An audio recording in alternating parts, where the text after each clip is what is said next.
So should we start now? Yes, Bhaiya. Yes, bhai. I've started my recording. Quantum mechanics. Okay, so let's first review quantum mechanics entirely, and then we will just solve the questions. So first, number one thing which a student do not do in JAM is mathematical treatment. Mathematical treatment of quantum mechanics. So let's first do that. Mathematical treatment of quantum mechanics. So let me start. First of all, we have to understand what is quantum mechanical systems.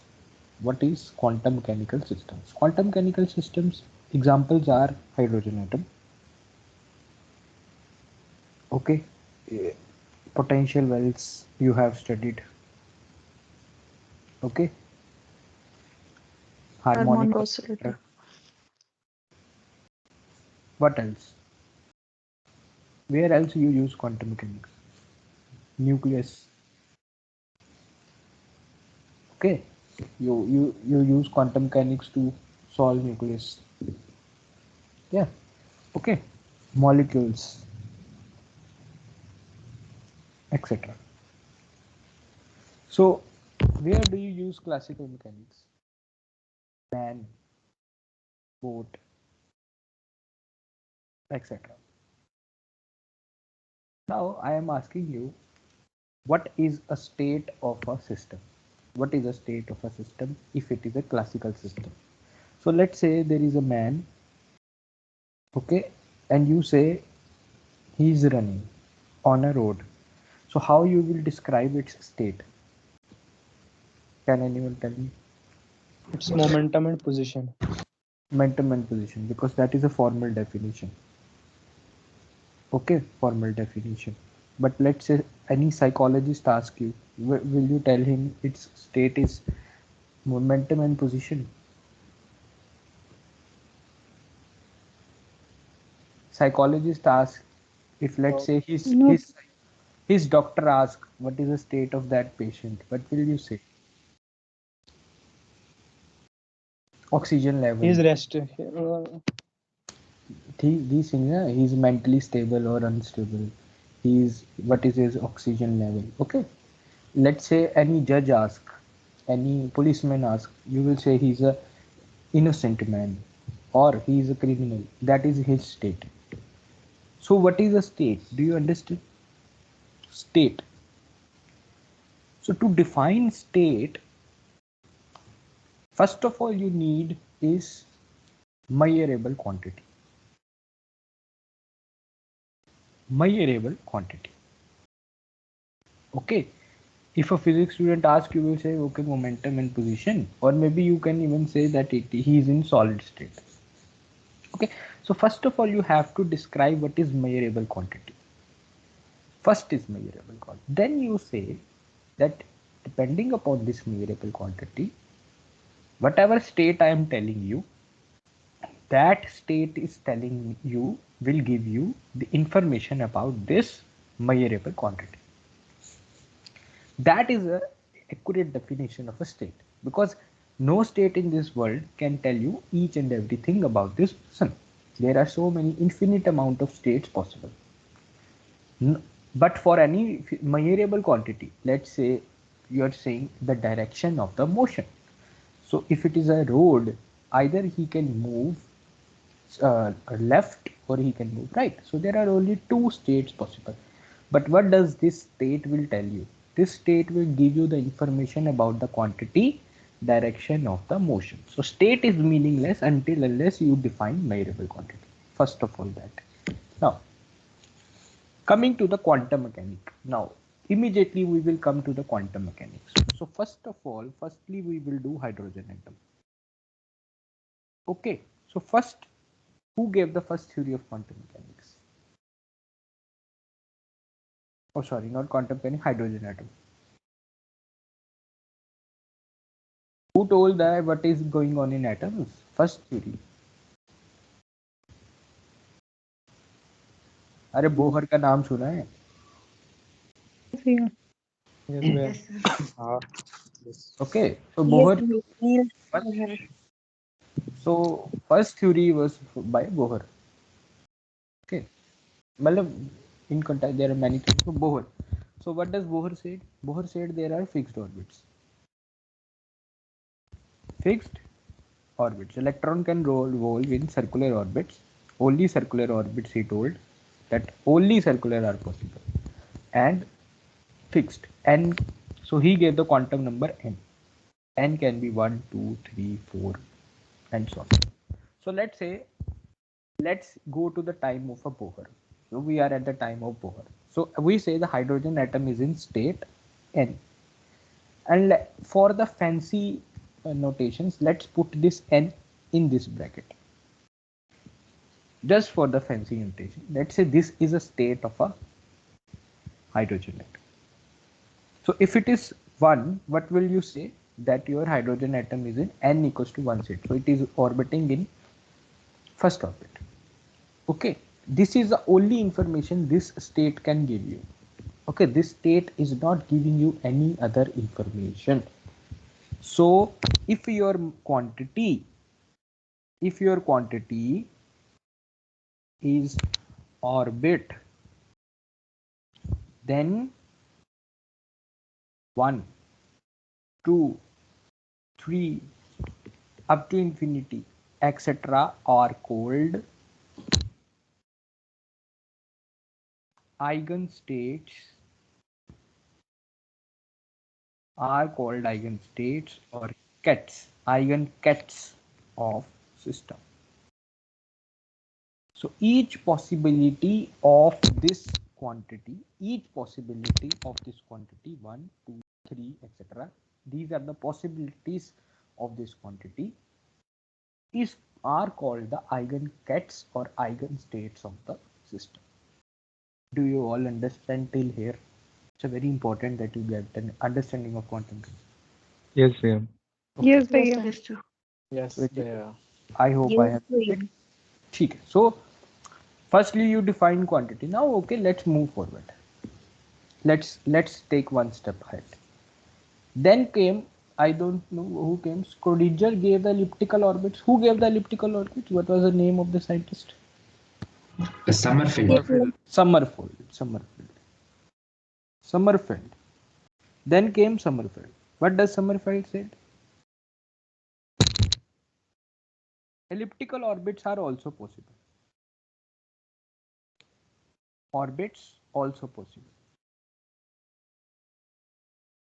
He didn't say that elliptical orbits are the only possibility. He said elliptical orbits are also possible. So what does it mean? So let's say your n is equals to 1. Then only circular is possible. Now if your n is 2, then 1 circular, 1 elliptical. So he gave this 1 circular the name L equals to 0. And 1 elliptical as L equals to 1. And only circular is L equals to 0. So we all know if n is 1, L can take only one possibility. L can be 0. You all know na this? Or is it new? Yes, Yes, This we much- know it. We know it. This much atomic everyone know that if n is 1, then L can only take 0. If n is 2, then L can take 0 and 1. Okay? So now if you have to define a state, what does your new state will look like? It will look like, okay, so now this state, what does this state is giving you the information? This state is telling you in which orbit and also which kind of trajectory your electron have. So it is in n equals to 2, and does it have a circular or does it have a elliptical? So an additional information came into your state. So what is your measurable quantity now? Your measurable quantity is orbit and your trajectory. So actually that is not a measurable quantity. You find all these things by some other kind of experiments, but for simplicity, these are the two informations that your state is giving you. Okay, then what next? What happened next? There are a lot of things happen next, but let's skip to the electron part directly. Let's skip to the electron part. So now let's say I also take electron into consideration. Till now, like, we are considering electron to be a point mass having no spin. But now if I consider the spin part, so now your electron is in n equals to 0, L equals to 1 or 0, oh sorry, n equals to 1, L equals to 0. But now an additional factor comes, S is, what is the spin of the electron? Half. So if it was any another particle, then it was spin could be some else. Now another factor also came after some time, that when you put this atom in magnetic field, how your spin of an electron is aligned. It is in the direction of magnetic field or opposite. So another factor came in, which is ms. So now your state is n l s ms. Okay, now your state look like this. Okay, so with each physical quantity you are adding some information to the state, which state is giving you. So now tell me, eigenstates. What is eigenstates? Eigenstates are the possibilities, all the possibilities of the possible measurable quantities you are measuring, you are considering, you want your state to tell you. So now forget everything about hydrogen atom and only focus on an electron, single electron. Don't consider that it is in the atom or something. We are forgetting about atom and we are only focusing on the electron. So only one quantity we are measuring. Is it spin up or is it spin down? So how many eigenkets are there?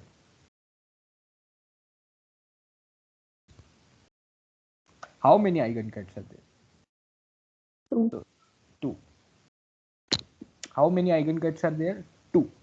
So there are only 2 eigenkets. One is spin up and one is spin down.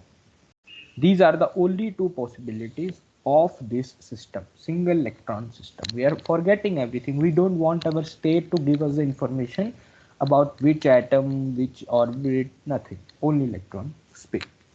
भैया magnetic quantum number भी इसमें include करना था ना, -L2 + L जो होता है। नहीं, वो सब करना है। मैं तुम्हें पूरा हाइड्रोजन एटम नहीं एक्सप्लेन कर रहा कि हाइड्रोजन एटम में क्या क्या क्वांटम नंबर्स होते हैं। वो एमएस नहीं करते हैं, एस नहीं करते हैं वैसे, ठीक है, एमएल ही करते हैं। भैया मैं तुम्हें बता रहा हूँ कि अगर इंफॉर्मेशन ऐड करते चले जाएं तो क्या होता जाता है, ठीक है। अब हम सिंगल इलेक्ट्रॉन के ऊपर आ गए। नाउ सिंगल इलेक्ट्रॉन के ऊपर सर यहाँ पर आइगन इक्वल्स टू 2 ले रहे हैं, मतलब सिर्फ एमएस को कंसीडर कर रहे हैं ना, मतलब स्पिन मैं अप कह स्पिन। भूल जाओ एमएस सब भूल जाओ, पिछला रह गया। अब मैं तुम्हें बोल रहा हूँ सिंगल इलेक्ट्रॉन है, ठीक है। Single electron has a spin, some spin. Let's say your person have some speed and there are only 2 possibilities, either he can move left or right. So that is 2 possibilities. Okay, so your electron has some spin. It can either be along up or down. What do you mean by up and down? Along the magnetic field or against the magnetic field? Okay, that is it. Now what is the dimension?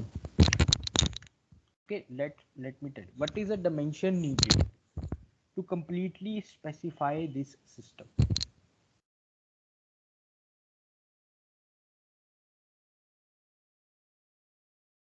Two, na? Because we have the 2 possibilities, we have the 2 eigenkets, then the dimension needed is 2. Okay, now let me come back to the classical system and give you an analog to it. So if your particle having a one direction motion, okay, 1D motion, now think and tell me what is the dimension of the phase space. 2D. 2D. Does everyone knows this? Because one you need is position. One you need is Yes, position, sir. and second you need is momentum. So you plot P on the y-axis and X on the axis. So you don't have to restrict yourself here. In quantum mechanics, your dimensions what you need can be variable. Okay, it can either be 2. So depending upon whatever physical quantity you want your state to tell you, your system you want to tell your system to, then depending upon that your dimensions will be decided. Second thing, your eigenkets will be decided. Okay, you whenever you want to specify the position, you decide the eigenkets in classical mechanics as well, है ना? You do I cap, j cap, k cap. You define this, na? And then you say your position is 2 I cap, 3 j cap, and 5 k cap. That's it. Then with these three, you can tell me the exact position of a particle at any time, at any something. You can tell me. Okay, so similarly we do in the quantum mechanics. That is first thing. Now let's increase more, थोड़ा सा और बढ़ाते हैं इसको. So let's say now you have a two electrons.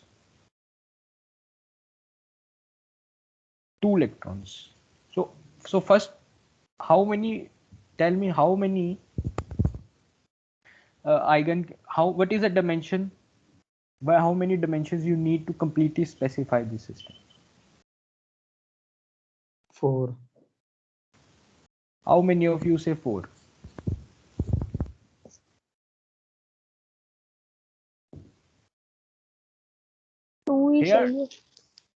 Here dimension does not means the actual dimensions you have thought so far till today.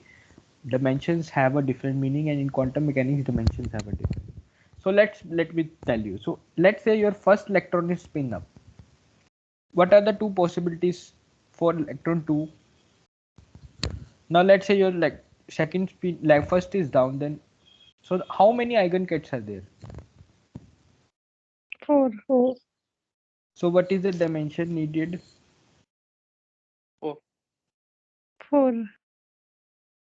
Now I have a very clear cut question for you. Is it 2 plus 2 4 or 2 multiplied by 2 4? Multiply. Okay, so for you say for third, for 3 particles you will say it is 8. है ना? If it is multiplied then it is 8. If it is plus then it is 6. है ना? So which option you are choosing? 8. 8. So everyone knows it's 8. है ना? Because these 4 will remain, and with each of these 4, once I will add plus and once I will add a. So each of these state will become 2 more states. So 4 into 2 will become 8. Okay, so for 3 electrons, what is the dimension you need to completely specify? Now the question comes, which is a very particular question which in mind can come in classical mechanics. If I say your eigenkets are I cap, j cap, and k cap, and then I ask you the position, what you do is you do the linear superposition of these 3 vectors to give me the state or position, whatever you can want to tell. What is a linear superposition? You say it is 2 times along I cap, means it is sitting at 2 I cap. It is at 1 times j cap and 5 times k cap, and this is my state. So you are doing the linear superposition. But in this case, if I don't tell you the linear superposition theorem in quantum mechanics, what you will say is, okay sir, these are the only 4 possibilities, na? The first spin can be up, second can be down, first spin can be up, second can be up. These are the only 4 possibilities. The superposition of these states will not be a possibility, na? According to the natural thinking we have, will it be a state? No. Is it any kind of possibility you see? Classically brain state क्यों नहीं है? हाँ ये तो एक state को denote कर सकता है ना, मतलब जो आपने लिखा है अभी. नहीं कर सकता है और करता भी है और कर सकता भी है, लेकिन मैं बोल रहा हूँ by the normal human thinking, do you imagine this as a state? No. No, sir. No, sir. Na? So either your either your second spin is down or up. How can it be a both? This state means it is both. है ना? Yes. So because here you can imagine both, that your man is along 2 units x and 5 units y. It can be both at the same time. Na? It can be it can satisfy both. It can be along 2 units x and also at the same time it can be at 5 units y, z. But this is not according to the normal human thinking. Their superposition cannot be a state according to our brain. But quantum mechanics is very weird. Quantum mechanics says that all the linear superpositions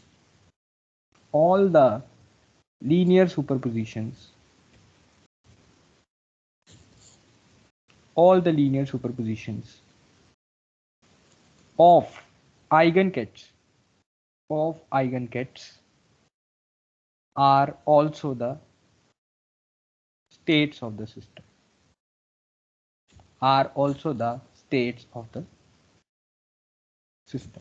So this is what quantum mechanics is.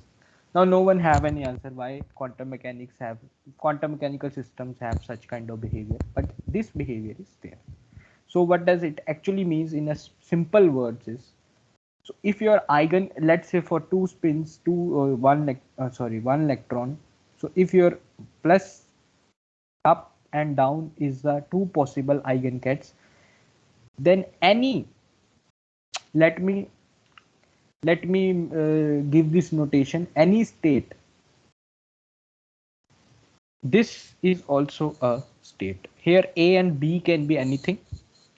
A and B can be anything.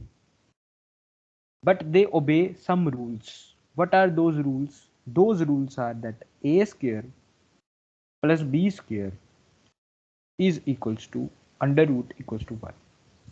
That is a rule they obey. Second rule they obey is that A square is greater than or equal to 0 and B square is greater than or equal to, is this rule here or not? So let's forget about this. Okay. So this is a rule I think they obey. Okay. So yeah, till here do you understand? यहाँ तक समझ आया? ये rule क्यों है ये इसके बारे में बताता हूँ. यहाँ तक समझ आया?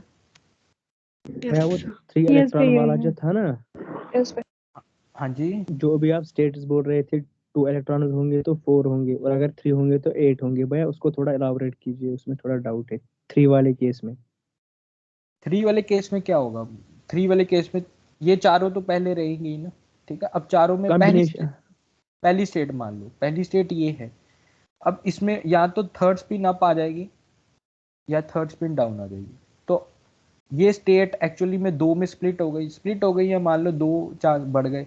सेम चीज इसके साथ होगी, सेम इसके साथ होगी, सेम इसके साथ होगी. तो 4 × 2 is 8. ओके भाई, आई गॉट इट भैया. Okay, so till here everything clear.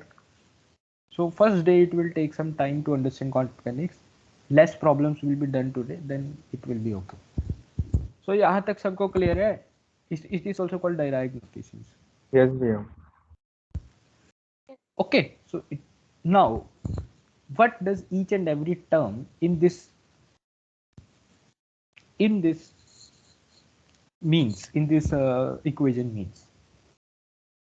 Now if you will say, if you start Mairi, let's say now we have accepted quantum mechanics and we say, okay, this is our state. What does it mean?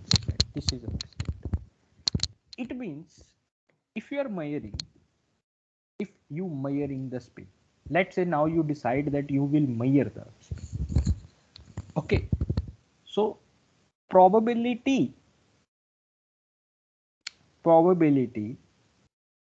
that you will get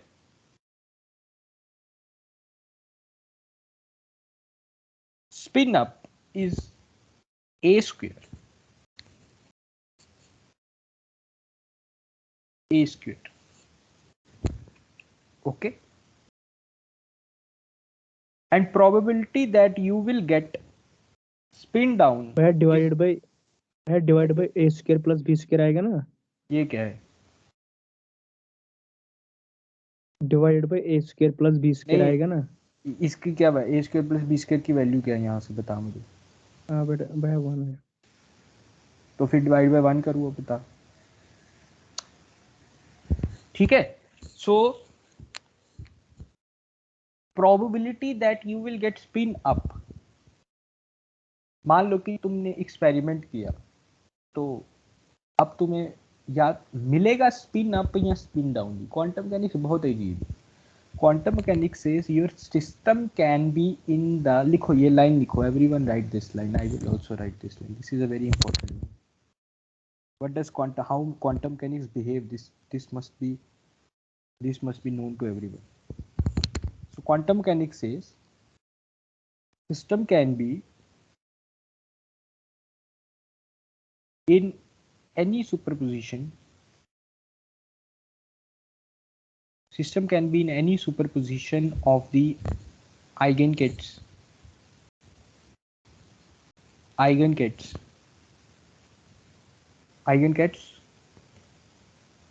of the quantity. Eigenkets of the quantity. Now you all know na that eigenkets can be for the any quantity, है ना. For each quantity eigenkets will be different, है ना. इतना पता चल गया है ना.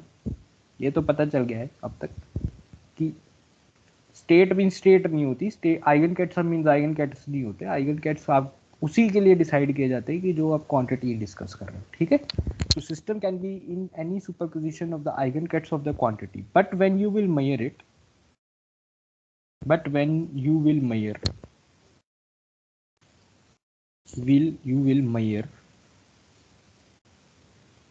the physical quantity,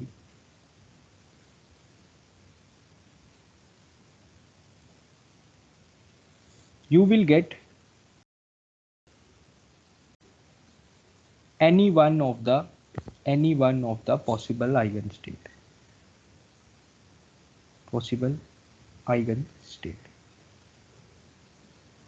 ठीक है. तो ऐसा ही होता है. मान लो आपको क्या कर रहे हैं कि एक इलेक्ट्रॉन है वो 60% स्पिन अप है, मतलब कि ए जो है वो तुम्हारा 60% है और बी जो तुम्हारा है 40% है अभी है. लेकिन जैसे ही तुम्हारे मन एक्साइटेड हो गए कि लेट्स सी ये स्टेट कैसी दिखती है. मैंने क्लासिकली कभी ऐसी स्टेट देखी नहीं है कि मतलब मेरा सिक्का 60% हेड है 40% टेल है, कैसे हो रहा है ये. तो लेट्स जस्ट सी दिस.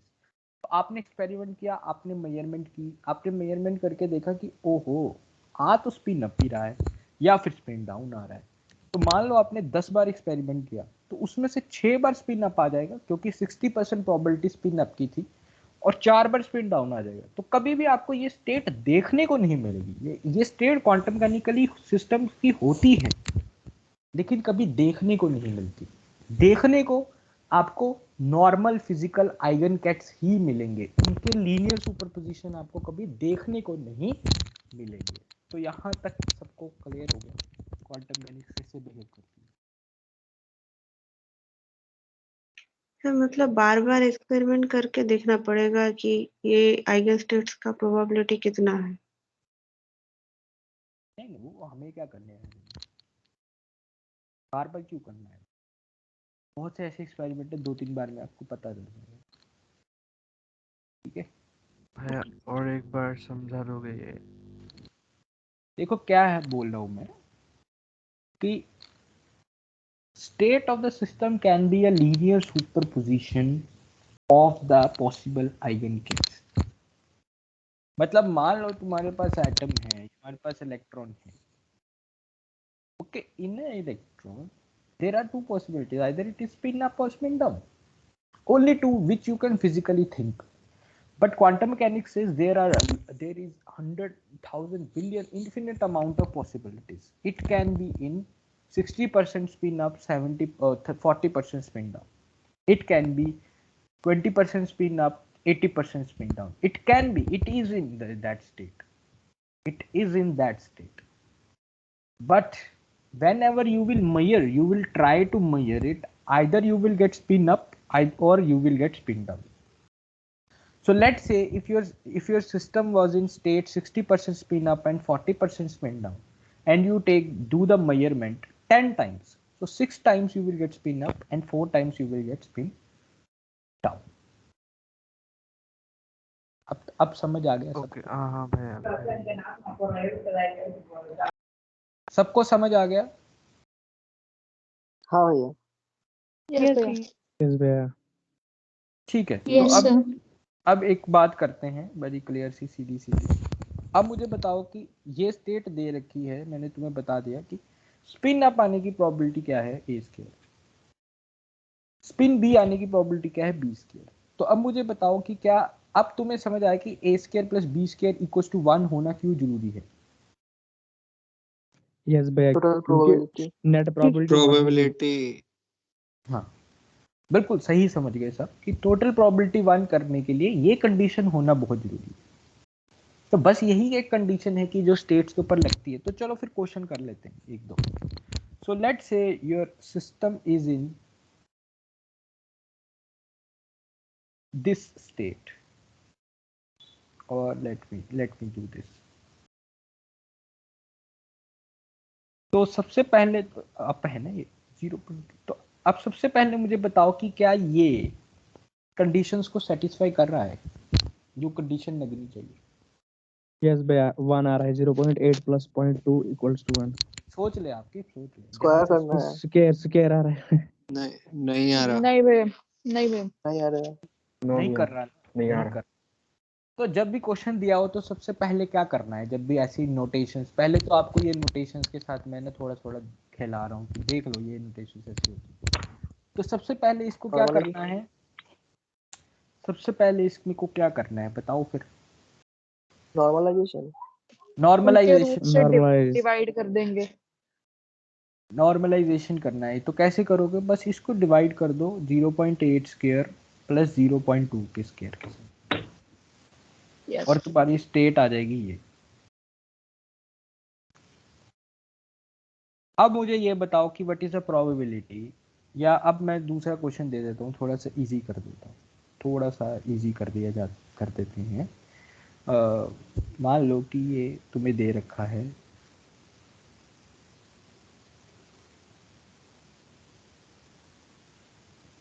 तो अब मुझे बताओ स्पिन डाउन होने की प्रोबेबिलिटी कितनी है? 70%।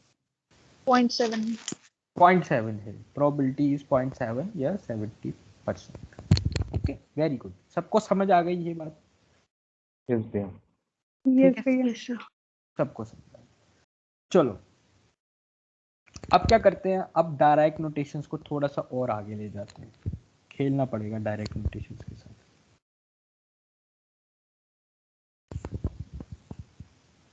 ठीक है, तो कैसे खेलें? सबसे पहले बात करेंगे फिजिकल क्वांटिटीज के बारे में। मेजरेबल्स।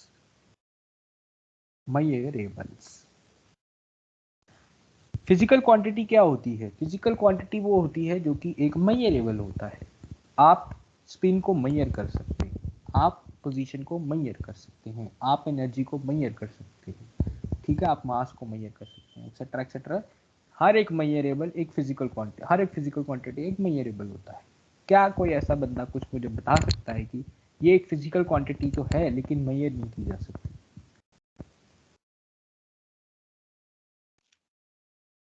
है ऐसे हैं चीज, हो सकते हैं ऐसे, सोचो है भी, मुझे तो याद नहीं आ रहा लेकिन हो सकते हैं शायद।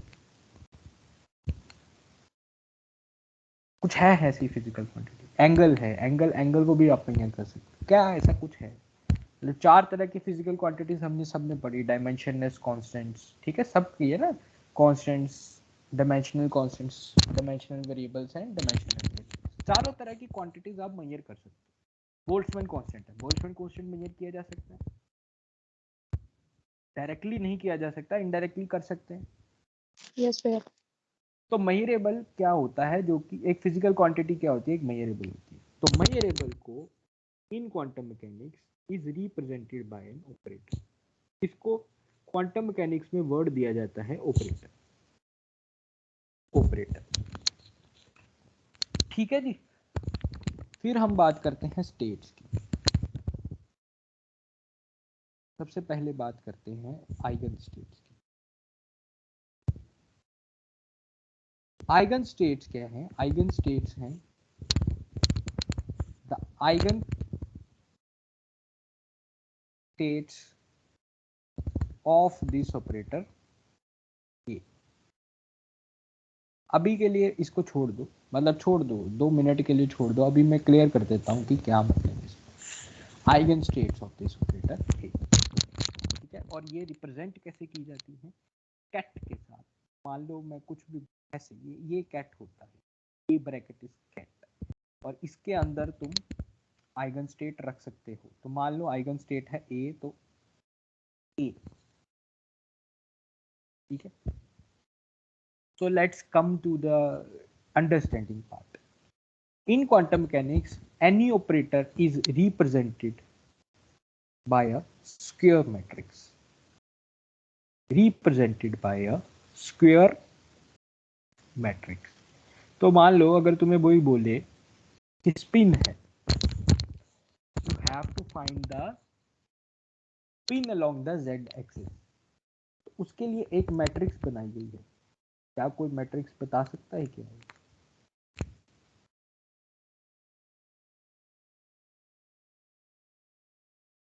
क्या कोई स्पिन जेड अलोंग मैक्सी कैसे मेजर करते हैं, उसकी मैट्रिक्स के बारे में बता सकता है? क्या है वो मैट्रिक्स? भाई जो सिग्मा जेड है पाउली स्पिन मैट्रिक्स। मैं तुम्हें पूछ रहा हूँ कि ओके 1001। अरे यार क्या कर रहा है ये, थोड़ा 100 - 1।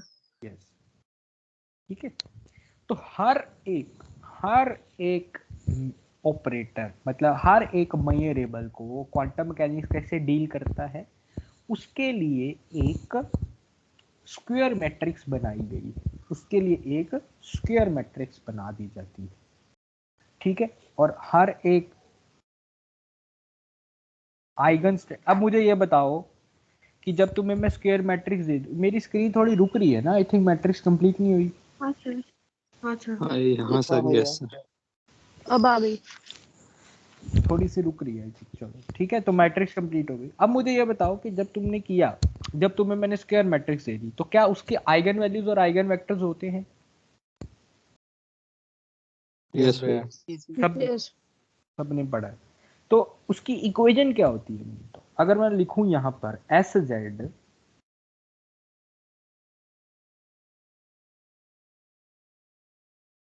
ये इक्वेशन को हर कोई समझता है क्या? मतलब यहाँ पे ये साइन लगा देते हैं। ऑपरेटर हाँ भैया। हाँ भैया। ये होता है मैट्रिक्स, ये होती है आइगन स्टेट, आइगन स्टेट, ये होती है आइगन वैल्यू, आइगन वैल्यू, और ये फिर से क्या होती है? Eigen state. सब समझते हो इस बात को? मैथमेटिक्स से इतना तो याद होगा। अगर तुम्हें मैं कोई मैट्रिक्स दे दूं एस जेड और उसकी आइगन स्टेट दे दूं, तो वो इक्वल टू किसके होगा? आइगन वैल्यू और आइगन स्टेट, यही होता है। यस भैया। यस भैया। सबको पता लग गया ये? मैं बस आपकी ऑलरेडी एग्जिस्टिंग डेफिनेशन में अपने सिंबल्स डाल रहा हूँ और कुछ नहीं। सिंबल्स बदल दिए मैंने बस। आपको कैसे पता है ये इक्वेशन? आपको ये इक्वेशन ऐसे पता है। Lambda x. तो यहाँ पे ए क्या है? ए है तुम्हारी मैट्रिक्स। मैट्रिक्स क्या है? तुम्हारी कुछ भी फिजिकल क्वांटिटी है। वो अभी के लिए उसको स्पिन मैट्रिक्स लेकर चल रहे हैं, मानने की स्पिन अलोंग जेड एक्सिस। अब एक्स तुम्हें क्या है? एक्स है आइगन स्टेट। आइगन स्टेट बता सकते हो क्या है? या तो प्लस है या ऐसा है, दो ही है। लैम्डा क्या है कि जब तुम मेजर करोगे, तो तुम्हारे पास क्या पॉसिबिलिटी आएंगी, या तो h कट बाय 2 आएगी या minus h cut by 2। Minus H cut by 2। H cut क्यों लगाया पता है? क्योंकि एच कट के यूनिट्स जो है ना वो स्पिन के एंगुलर मोमेंटम के बराबर होते हैं, एंगुलर मोमेंटम के यूनिट्स होते हैं एच कट के, इसलिए एच कट लगाया। प्लस हाफ और माइनस हाफ तो तुम्हें पता ही है, और एक्स दोबारा से तुम्हारी फिजिकल। तो यहाँ तक मैं शायद समझा पाया हूँ, ठीक है। अब आगे बात करते हैं। अब मुझे बताओ, अगर मैं इस मैट्रिक्स के आइगन कैट्स निकालूं तो वो किस तरह की मैट्रिसेस आएंगी? Spin up and spin down. नहीं, छोड़ दो स्पिन अप। मैं मान लो तुम्हें 2x2 की मैट्रिक्स दे रही और बोला रो क्या मतलब row matrix sir, column matrix है। अच्छा, अगर तुम इसके आइगन मतलब निकालते हो तो रो मैट्रिक्स निकाल पाओगे? तो भाई कॉलम आएगी, कॉलम मैट्रिक्स। सब मेरी बात, सब आकिब की बात से एग्री करते हैं कि अगर तुम्हें मैं 2x2 मैट्रिक्स दे दूं और बोलूं कि आइगन स्टेट्स निकालो, तो वो कॉलम मैट्रिक्स आएंगी। कॉलम मैट्रिक्स होती हैं जिसका कोई रो नहीं होती, सिर्फ कॉलम्स होती हैं। यस करते भैया। हो? यस भैया। कितना इनकम्प्लीट आंसर दे रहे हो तुम? मतलब कितनी इसकी क्या 8x8 की कॉलम आएगी ये? नो भैया। कितनी क्या है इसकी डिमेंशन? 1/2 रो 2 क्रॉस 1। 2x1 आएगा ना, कॉलम एक ही होगा। ठीक है जी। तो ये ऐसी मैट्रिसेस तुम्हारे पास आएंगी। तो इन क्वांटम मैकेनिक्स, याद करो मेरी बात को, याद कर लो, रट लो। In quantum mechanics the state is represented by a matrix, variable is represented by an operator and operator is represented by a matrix, square matrix। और वो स्क्वायर मैट्रिक्स कितने की होगी ये डिपेंड करता है कि तुम्हारी फिजिकल क्वांटिटी को कितनी डायमेंशंस चाहिए कंप्लीटली स्पेसिफाई होने के लिए। यहाँ पे आप सबने मेरे से एग्री किया था कि हाँ जी, दो ही पॉसिबिलिटीज है, अप और डाउन, तो दो ही डायमेंशंस चाहिए। इस वजह से जो हमने जो भी मैट्रिक्स को दिया, हमने जो भी उसको दिया, क्या कहते हैं, स्क्वायर मैट्रिक्स दी, वो 2x2 की दी। तो लेट्स अब मेरे लिए मेरी थोड़ी सी बात मान लो, और मान लो कि इसकी जो दो आइगन स्टेट्स तुम निकालोगे, इसकी जो तुम दो आइगन स्टेट्स निकालोगे वो निकालोगे 1 0 और 0। अभी के लिए मान लो, अगर तुम निकाल कर देखोगे तो तुम्हें पता चलेगा कि ये है, ठीक है। तो अब हम चेक करते हैं कि क्या हमारी बातचीत सही हो रही है क्या। अब मैं मान लो एस जेड अप, मतलब कि एस जेड को रखा मैंने यहां पर, और अप के लिए क्या दिया गया है, अप की स्टेट क्या दी गई है, 1 0। अब इसको मल्टीप्लाई करो और देखो आंसर क्या आ रहा है। यही आ रहा है क्या? यस भैया। तो क्या ये Yes, यही भैया। क्या ये यही हो गया ना? राइट। तो क्या ये स्टेट सेटिस्फाई हो रही है? ये जो इक्वेशन है ये बन रही है, बात बन गई। हाँ जी भैया। यस भैया। तो जब भी मैं एस जेड को प्लस के ऊपर ऑपरेट कराऊंगा तो आंसर मेरा एच कट बाय 2 प्लस आएगा। जब भी मैं एस जेड को डाउन के ऊपर ऑपरेट कराऊंगा, ऑपरेट कराने का मतलब क्या है, जब भी मैं मेजर करूंगा इसको, मतलब मान लो तुम्हारा सिस्टम अप स्टेट में है, अप स्टेट है, और उसका मैंने एस जेड मेजर कर दिया, ब्लैंक, उसका मैंने एस जेड मेजर कर दिया। तो जब एस जेड मेजर करूंगा तो मेरे पास वैल्यू एच कट बाय 2 आएगी। और जो मेजर करने के बाद सिस्टम खत्म थोड़ा नहीं हो जाता है। मान लो तुमने किसी इलेक्ट्रॉन की स्पिन मेजर कर ली तो उसके बाद वो खत्म थोड़ा हो जाएगा, वो किसी ना किसी स्टेट में तो अभी भी रहेगा ना। तो वो किस स्टेट में रहेगा, वो अप में ही रहेगा। समझ गए मेरी बात को? अब जब मान लो तुम्हारा सिस्टम था माइनस स्टेट में, सिर्फ माइनस स्टेट में ऑलरेडी तुम्हारा सिस्टम था, जब तुमने उसके ऊपर ऑपरेट कराया एज जेड, मतलब मेजरमेंट की, तो तुम्हारे को वैल्यू मिल जाएगी माइनस एच कट बाई 2, और तुम्हारा जो सिस्टम की स्टेट है वो माइनस की डाउन ही रह जाएगी। ये मतलब है। तो अब आपके लिए बहुत बढ़िया क्वेश्चन आ रहा है, देखते हैं क्या बनता है, कर पाते हो कि नहीं। सर अगर वो जो सुपरपोजिशन वाला स्टेट पर एजेट को अप्लाई करेंगे तो क्या होगा, मतलब आप वही स्पिन क्वेश्चन आ रहा है, वही क्वेश्चन आ रहा है आपके लिए, ठीक है, वही क्वेश्चन आ रहा है, ठीक है। अब मान लो तुम्हारे पास स्टेट है ए अप प्लस बी डाउन।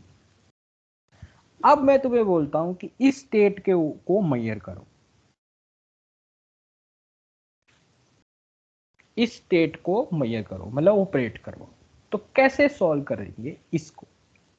तो सबसे पहले तो लिख लेते हैं,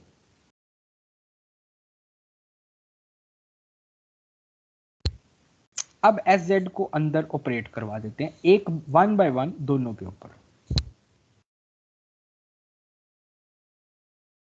ए तो कांस्टेंट है, तो मैट्रिक्स के साथ, ये मान लो ये मैट्रिक्स है, ये कॉलम मैट्रिक्स है, उसके बीच में कुछ नंबर तुमने 2 लिखा है, तो 2 को तुम उसके बीच में से उठा के साइड पे लेकर आ सकते हो, मानते हो ये बात?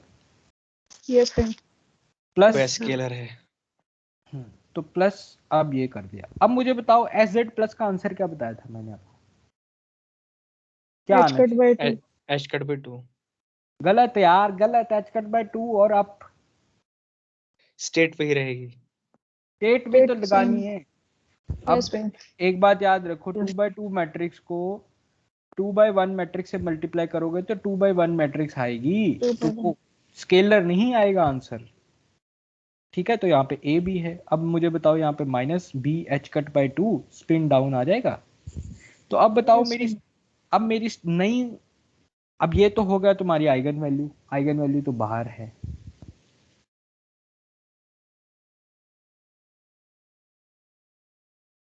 तो अब बताओ आपकी नई स्टेट क्या आ गई? अगर मैं इसको इससे कंपेयर करूं,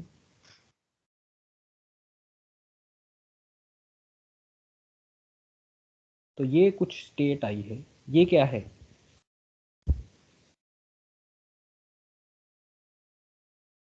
समझे? ये ओरिजिनल वाली नहीं रही ना अब।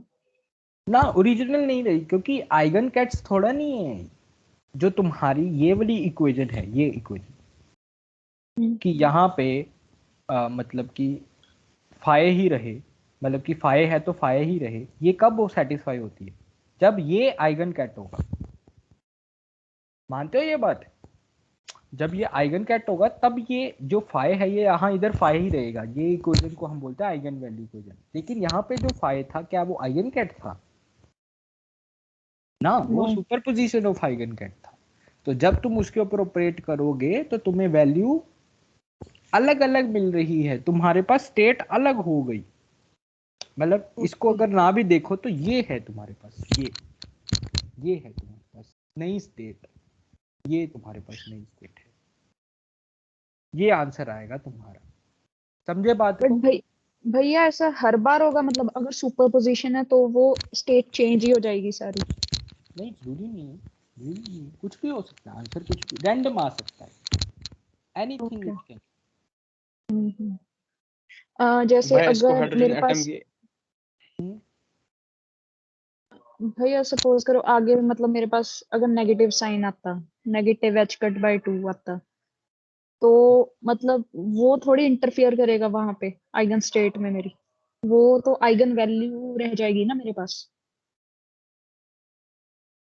देखो क्या है, ये तुम मतलब देखो आइगन वैल्यू नहीं आई है तुम्हारी, ये एच कट बाय 2 इसकी आइगन वैल्यू है, ये नहीं तुम बोल सकते, ठीक है।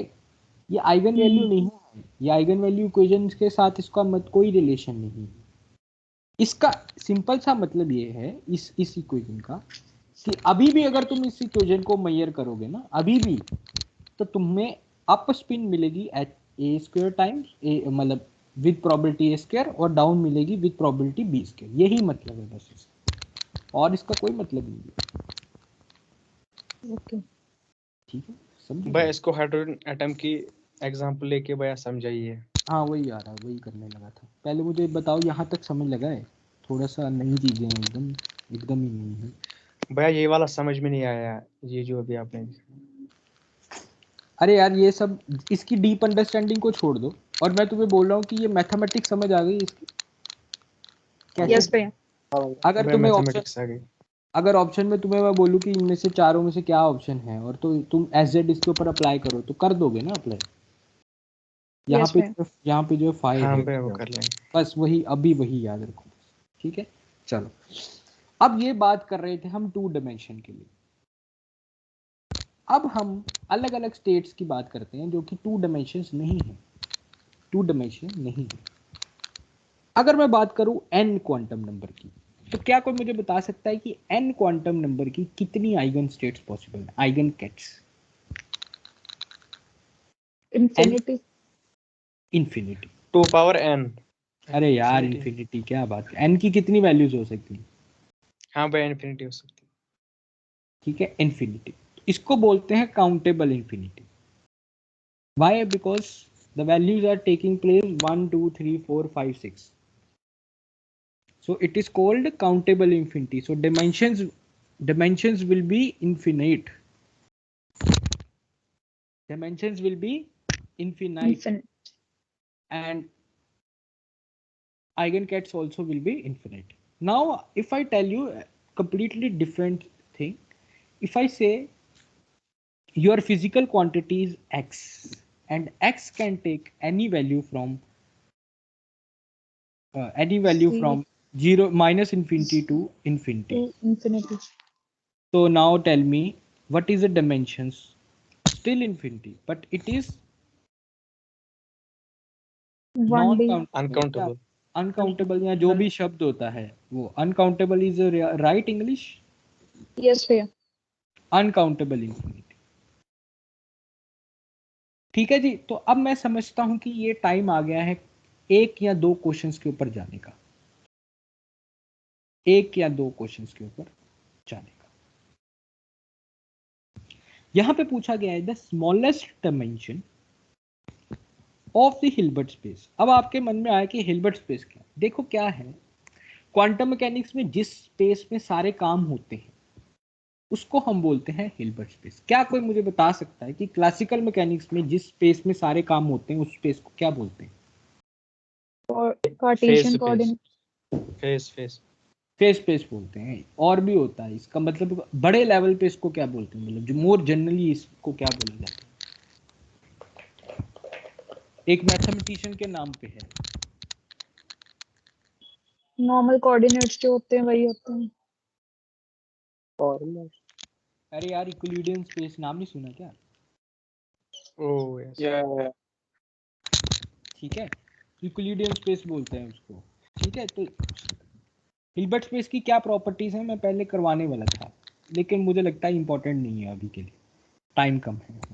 ठीक है, तो the smallest dimension of the Hilbert space, Hilbert space बस इतना समझो जिसमें सारे के सारे क्वांटम मैकेनिकल स्पेस है ये।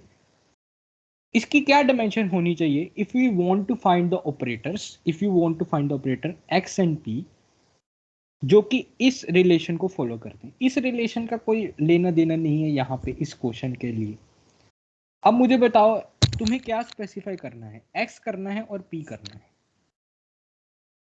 x और p क्या क्या वैल्यूज ले सकते हैं? Infinity. Minus infinity to infinity दोनों की। तो अब मुझे ये बताओ कि कितनी डायमेंशंस चाहिए फिर? इन्फिनिटी। इन्फिनिटी।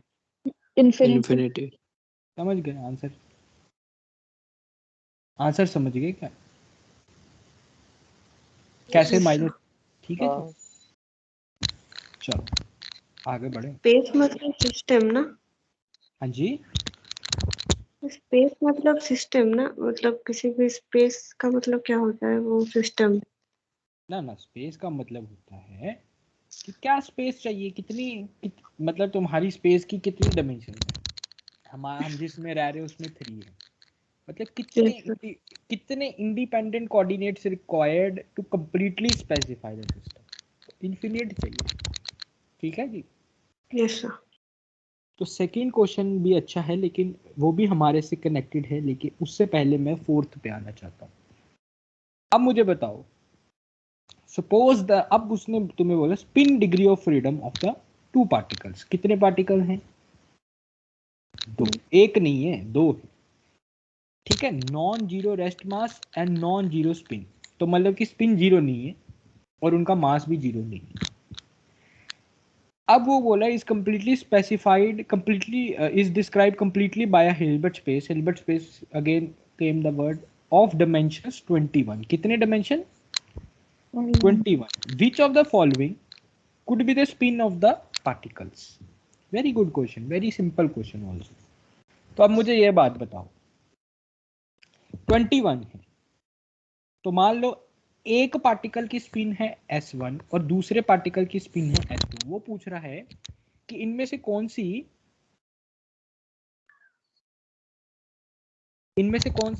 एक पार्टिकल की स्पिन हो सकती है।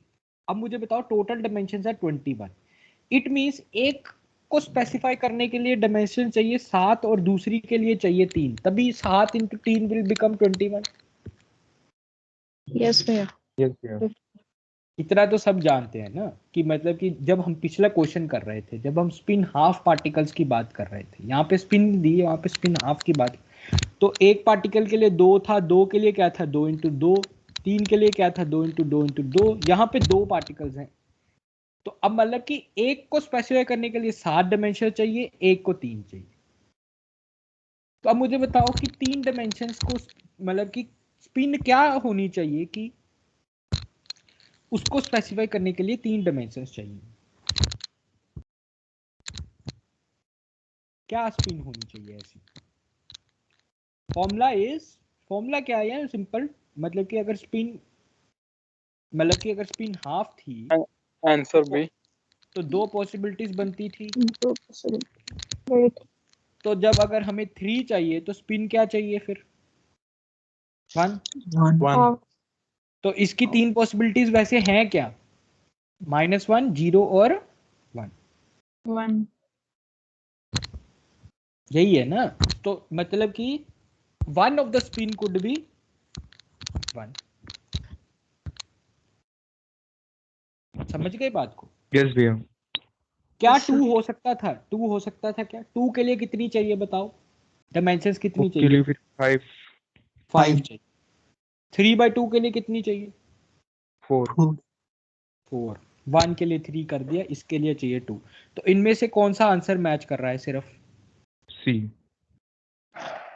तो एक क्वेश्चन हमने इनफिनाइट डायमेंशन का भी कर लिया और एक क्वेश्चन हमने फाइनाइट डायमेंशंस का भी कर लिया।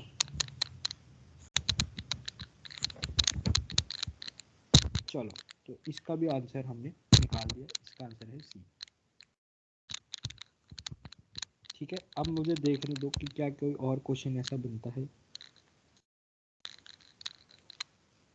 नहीं, और कोई क्वेश्चन नहीं बनता। अब हमें सेकंड क्वेश्चन पे आना है। अब सेकंड क्वेश्चन क्या है? वर्ड्स बहुत ज्यादा हैं कंफ्यूज करने वाले, लेकिन फिजिक्स बहुत कम। तो consider a 4 dimensional vector space. अब इसमें हिल्बर्ट स्पेस नहीं दिया, वेक्टर स्पेस दिया है। तो स्पेस होती है जी, हिल्बर्ट स्पेस भी एक वेक्टर स्पेस ही है। ठीक है, तो 4 dimensional vector space. Second word जो कंफ्यूज करने वाला दिया है, direct product of 2 dimensional vector spaces. ठीक है, क्या कह रहा है वो एक्चुअल में? यहां तक क्या बोल रहा है कि 4 डायमेंशनल स्पेस बन गई प्रोडक्ट करके 2 डायमेंशनल स्पेस का। क्या तुम ये इमेजिन कर सकते हो कि ये कैसे बनी होगी? सिंपल सी बात है ना, ये तो हम कर ही रहे हैं। मतलब पहले अगर स्पिन 1 पार्टिकल था तो स्पेस थी 2 डायमेंशन, सेकंड स्पिन पार्टिकल था उसकी भी स्पेस थी 2 डायमेंशन। जब हमने दोनों पार्टिकल्स एक साथ ले लिए तो स्पिन क्या बन गई? 4 डायमेंशनल बन गई। स्पिन कह रहा हूँ, तुम्हारी स्पेस। अब क्या बोल रहा है कि the linear transformation acting on V is specified by the direct product of linear transformation of H1 and H2 acting on V1 and V2 in a particular basis। H1 ये दे रखा है, H2 ये दे रखा है, तो lowest eigen value of H क्या होगी? बहुत ही उत्तम और कंफ्यूज करने वाला क्वेश्चन दे दिया है। देखो क्या है। मान लो तुम्हारे पास पहले 2 स्पेस थी V1 और V2, दोनों 2 डायमेंशनल थी। ठीक है, अब यहाँ पे हम सिर्फ स्पिन हाफ की बात नहीं कर रहे हैं, क्योंकि स्पेस के वेक्टर्स क्या हैं वो हर एक सिस्टम, हर टू डायमेंशनल सिस्टम के लिए अलग होगा। कोई भी टू डायमेंशनल सिस्टम, कोई भी, मतलब स्पिन हाफ की जरूरत नहीं है, कोई भी सिस्टम जो कि टू डायमेंशनल है वो दोनों मिलकर एक वी बना रहे हैं जो कि 4 डायमेंशनल है। तो वो कहता है जब तुम हैमिल्टोनियन क्या होता है? एक ऑपरेटर। लीनियर ट्रांसफॉर्मेशन बोल रहा है वो, यहाँ पे हैमिल्टोनियन नहीं बोला उसने, सॉरी हैमिल्टोनियन नहीं बोला, लीनियर ट्रांसफॉर्मेशन बोला है। तो लीनियर ट्रांसफॉर्मेशन क्या है? एक ऑपरेटर, एक ऑपरेटर, एक ऑपरेटर। ये क्वेश्चन अगर तुम्हें एज सच पेपर में आ जाएगा तो तुम छोड़ के आओगे, लेकिन समझ लो फिर भी, मुझे पता है कि ये इतनी नॉलेज नहीं हुई है कि तुम इसको इंडिपेंडेंट नहीं कर पाओ, लेकिन लेट्स सी, फिर भी तुम्हें आइडिया लग जाएगा कि क्या किया जाए कि आंसर आ जाए, ठीक है। तो लीनियर ट्रांसफॉर्मेशन एक ऑपरेटर है जो कि जब v पे एक्ट कर रहा है तो वो कह रहा है कि इन actual it is h1 acting on v multiply by h2 acting on v। मतलब कि अगर तुम v के ऊपर सीधा h मल्टीप्लाई करवा दो, या v1 के ऊपर h1 मल्टीप्लाई कराओ और v2 के ऊपर h2 मल्टीप्लाई करवाओ, तो आंसर जो है वो सेम आएगा। तो कहता है कि h1 और h2 ये दे रखे हैं, तो अब मुझे ये बताओ कि h की आइगन वैल्यूज क्या होंगी, ठीक है। h1 और h2 ये दे रखे हैं, तो मुझे बताओ कि h की आइगन वैल्यूज क्या होंगी। तो अब आप सभी अपने दिमाग में सोचो कि h1 2x2 मैट्रिक्स है, v1 क्या है? 2x2 मैट्रिक्स है, ठीक है जी। h2 2x2 मैट्रिक्स है, और ये दोनों क्या है? v क्या है? 4x4, और ये क्या है? 4x4। इन दोनों के आंसर इक्विवेलेंट हैं, इक्वल नहीं है। तो क्या मैं अगर h1 और h2 को मल्टीप्लाई करके उसकी आइगन वैल्यूज निकाल लूं तो वो तुम्हारा जो है वो आंसर होगा। वैसे ये ऐसे क्वेश्चन को ऐसे करना है, लेकिन इस क्वेश्चन को मैं रिकमेंड करूंगा कि छोड़ दो, बहुत ज़्यादा नॉलेज चाहिए इस क्वेश्चन के लिए। मतलब नॉलेज, क्वेश्चन बहुत ईजी है लेकिन नॉलेज बेस ज़्यादा होना चाहिए इस क्वेश्चन के लिए, ठीक है। ये पीएचडी के लिए बनाया गया क्वेश्चन है, लेकिन अगर तुम्हें ये क्वेश्चन करना ही है तो क्या करो, h1 और h2 को मल्टीप्लाई कर दो और उसके आइगन वैल्यूज निकालो, और उसकी जो भी लोएस्ट आइगन वैल्यू होगी वो h1, या तुम ऐसा करो कि h1 और h2 की आइगन वैल्यूज निकाल लो और उनको मल्टीप्लाई कर दो और देखो क्या पॉसिबिलिटीज आ रही है। भैया 4 और 2 आ रही हैं आइगन वैल्यूज तो। नहीं, मल्टीप्लाई नहीं करो, मैं क्या कह रहा हूँ, इसकी आइगन वैल्यू निकालो, ठीक है, इसके आइगन वैल्यू निकालो, अलग अलग, ठीक है। उनको मल्टीप्लाई करो और देखो कि उनमें से लोएस्ट पॉसिबिलिटी कौन सी है, ठीक है, वो आंसर होगा।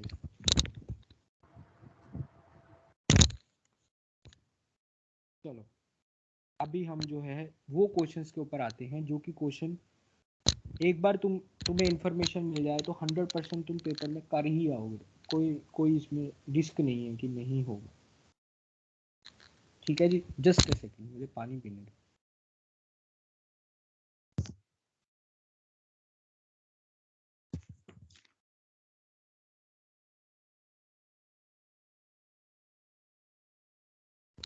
हाँ जी, अब मैंने तुम्हें पूछा, अभी मैंने तुम्हें क्या करवाया, अभी मैंने तुम्हें करवाया कि मान लो तुम्हें मैंने ऑपरेटर दे दिया कोई, और उसका मैंने बोला कि बताओ आइगन कैट्स क्या है। तो ये तो तुम फिजिक्स में करते चले आए हो, आज तक किया है तुमने, मैथ्स भी करते रहे हो, लेकिन अब अगर मैं तुम्हें उल्टा बोल दूं, मान लो कि तुम्हें मैं आइगन कैट्स दे दूं और बोलूं कि ये मैट्रिक्स बनाओ, तो बना लोगे?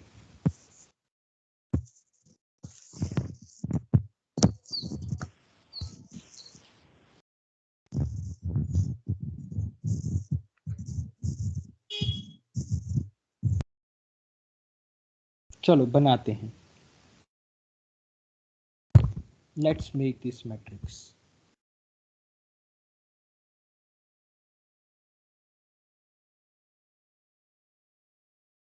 तो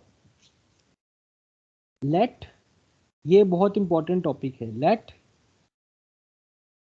1, 2 and 3 be eigen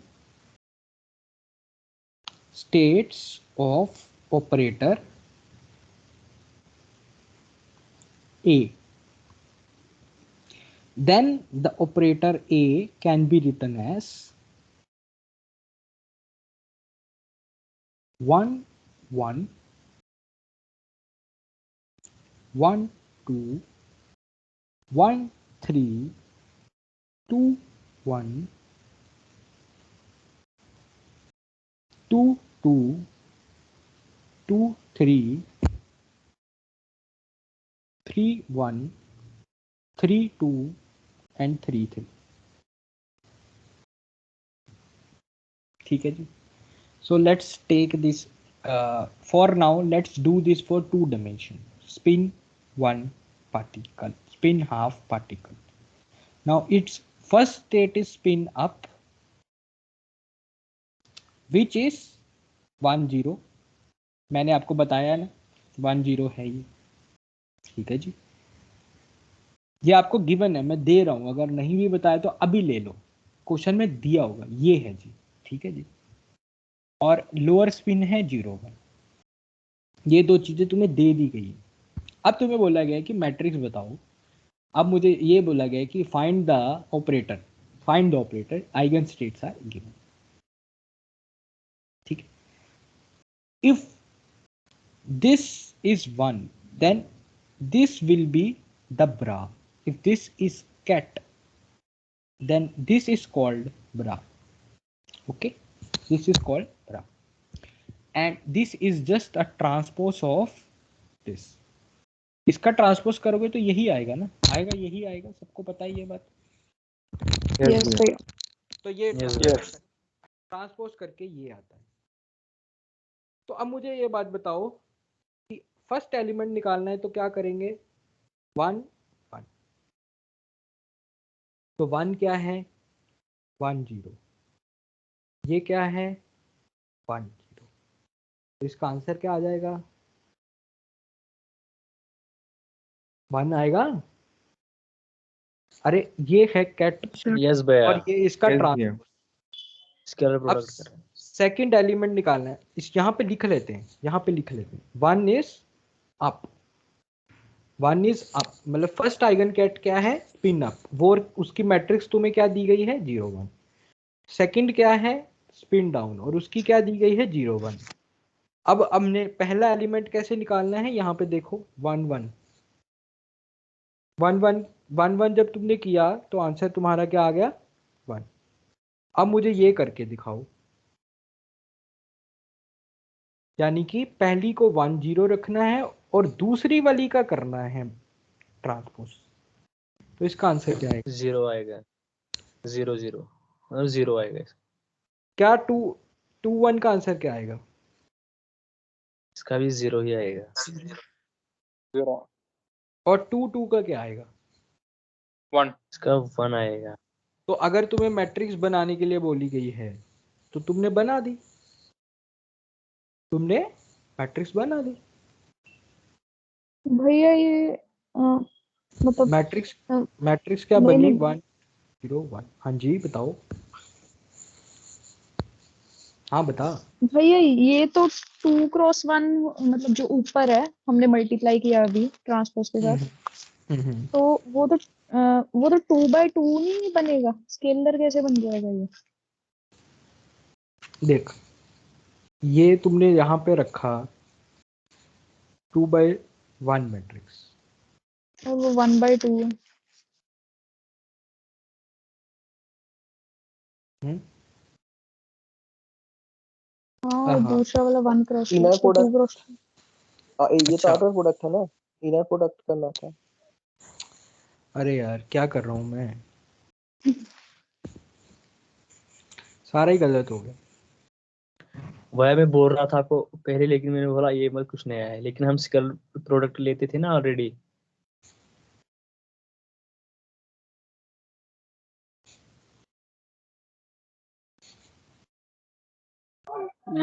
We don't need to take conjugate of transpose. Just transpose is enough. No conjugate transpose लेना है तुम्हें. ठीक है जी. अब करो ये. क्या ही कर रहा हूँ यार मैं, बताओ. क्या कितनी बड़ी गलती करो, ये देखो ये ऊपर भी 3 आएगा, 2 और 3, सेकंड रो थर्ड कॉलम। ठीक है जी। अब करो ये 1 and 1, तो ये क्या है 1 0 और ये है 1 0। अब ठीक है ना? यस भैया। अब तुम्हारे पास आंसर आएगा 1। देखो इन सब ने आंसर निकाल भी दिए।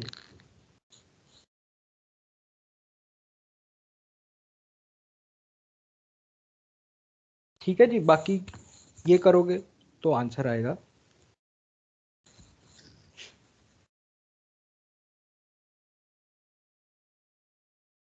ठीक है, तो तुम्हारी मैट्रिक्स यही बननी है। ठीक है, अब इसके ऊपर एक क्वेश्चन कर लेते हैं। भैया थर्ड स्टेट क्या है? थर्ड 3 भी है ना इसमें?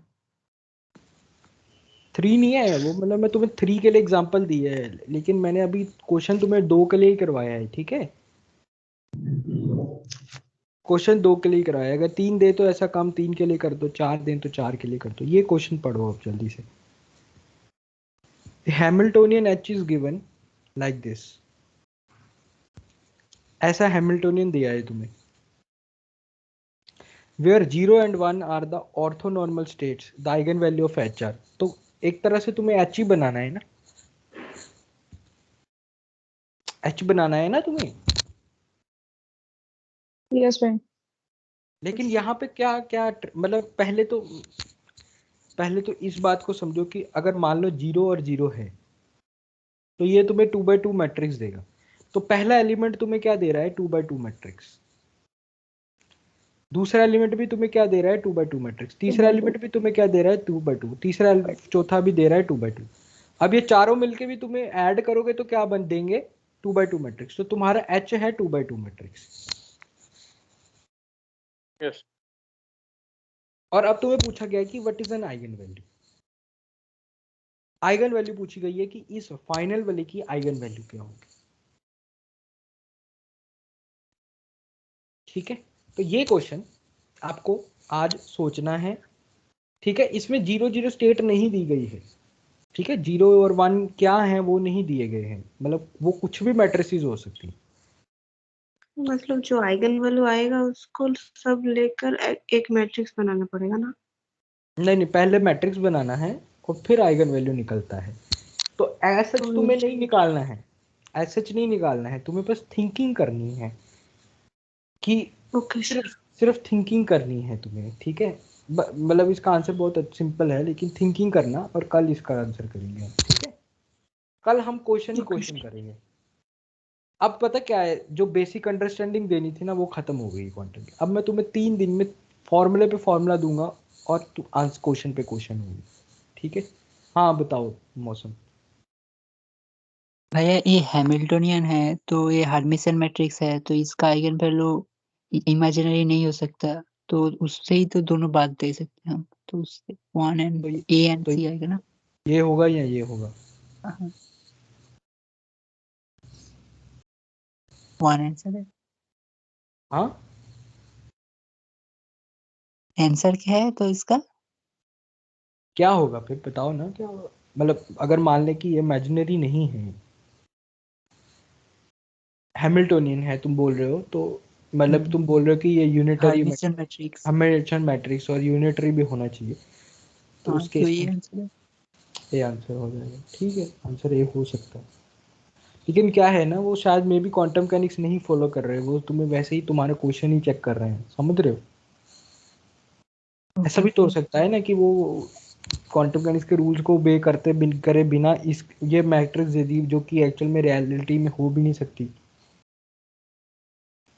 हाँ भैया उस ठीक है, ठीक है भाई। इसके लिए तुम्हें पता क्या समझने की जरूरत है? इसके लिए तुम्हें जो आज पढ़ने की जरूरत है, इस टॉपिक को अगर स्ट्रॉन्ग करना चाहते हो, मैं बुक रीडिंग देना चाह रहा हूँ आपको एक, वो है Jaitley projection. Chapter 2 quantum mechanics. अब इस बुक को तुम जितना पढ़ सको चैप्टर पढ़ो। 2 chapter 2 it is mathematical tools. Mathematical tools. ठीक है, फिर जितना पढ़ सक- प्रोजेक्शन ऑपरेटर है ना, हाँ जी, ये प्रोजेक्शन ऑपरेटर है ना, मतलब वो जो ब्रा एंड किट का जो मल्टीप्लाई, किट एंड ब्रा। नहीं नहीं देखो ये मैट्रिक, ये जो है सारे ही ऑपरेटर हैं, चारों ही अपने अपने ऑपरेटर हैं, चारों 2x2 ठीक, मैट्रिक्स बना रहे हैं, समझ रहे हो? हाँ भैया। तो ये चैप्टर को जितना पढ़ सको पढ़ो, और अगर ज़्यादा पढ़ नहीं पा रहे हो तो इसकी सॉल्व एग्जांपल्स तो जरूर देखो।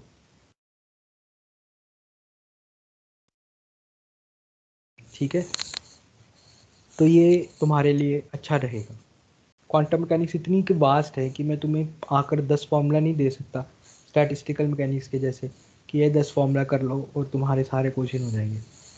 जितनी भी क्वांटम पढ़ेंगे वो एकदम श्योर है कि अगर कोई पेपर में 5 क्वेश्चन आ रहे हैं तो सारी क्वांटम पढ़ने के बाद भी तुम 2 से ज़्यादा नहीं कर पाओ, ये कंफर्म है। और अगर तुम्हें बीएससी की अंडरस्टैंडिंग है क्वांटम मैकेनिक्स की, फिर हो सकता है कि ज़्यादा एक आध क्वेश्चन और हो जाए। ठीक है, ये बात कंफर्म है। लेकिन ये 2 क्वेश्चन किसी के नहीं होंगे, सिर्फ तुम्हारे हो सकते हैं अगर तुम थोड़ा सा कर लो। सेकंड में जो होमवर्क देना चाह रहा हूँ, ये तुम्हें कोई जल्दबाजी नहीं है, लेकिन कर लेना एक आध दिन में। पोटेंशियल वेल और हार्मोनिक ऑसिलेटर का रिव्यू और एक पीडीएफ बनाओ, मतलब एक हैंड रिटन नोट्स लिखकर पीडीएफ बनाओ। इसमें क्या क्या ऐड करना है, इसमें इसकी आइगन वैल्यूज और आइगन फंक्शंस क्या होते हैं पोटेंशियल वेल के, इन्फिनिट पोटेंशियल वेल के, उनकी ग्राफ्स कैसे होते हैं। मतलब मान लो कि अगर मैं पूछूं थर्ड आइगन स्टेट का ग्राफ बनाओ तो कैसा होता है। प्रोबेबिलिटी डेंसिटीज का ग्राफ क्या होता है, मान लो फाइ तुम्हें दे दिया, अब मैं तुम्हें पूछूं फाइ स्क्वायर का ग्राफ बनाओ, ये सब बुक्स में दिया होता है, तो उसका ग्राफ कैसा हो। सिमिलरली हार्मोनिक ऑसिलेटर की आइगन वैल्यूज क्या होती हैं। आइगन वेक्टर्स थोड़े से मुश्किल होते हैं, वो किस टर्म्स में होते हैं, कोई बता सकता है आइगन वेक्टर्स किसकी फॉर्म में आते हैं। वो एक हार्माइट हाँ, हार्माइट पॉलिनोमियल। हार्माइट पॉलिनोमियल्स में आते हैं, लेकिन तुम्हें हार्माइट पॉलिनोमियल्स याद करने की जरूरत नहीं है, सिर्फ इतना है कि तुम्हें पता होना चाहिए कि उनके प्लॉट कैसे हैं, मतलब पहले 2-4 वेव फंक्शन कैसे दिखते हैं। तो इसका एक छोटा सा पीडीएफ बनाओ, बहुत बेनिफिट रहेगा। ठीक है, आज थोड़ी सी ज़्यादा अंडरस्टैंडिंग थी, कल से थोड़ी ज़्यादा प्रॉब्लम्स पे रखेंगे। चलो, गुड बाय। ओके भैया, ओके, थैंक यू भैया। थैंक यू थैंक भैया। यू भैया। थैंक यू भैया। Thank you.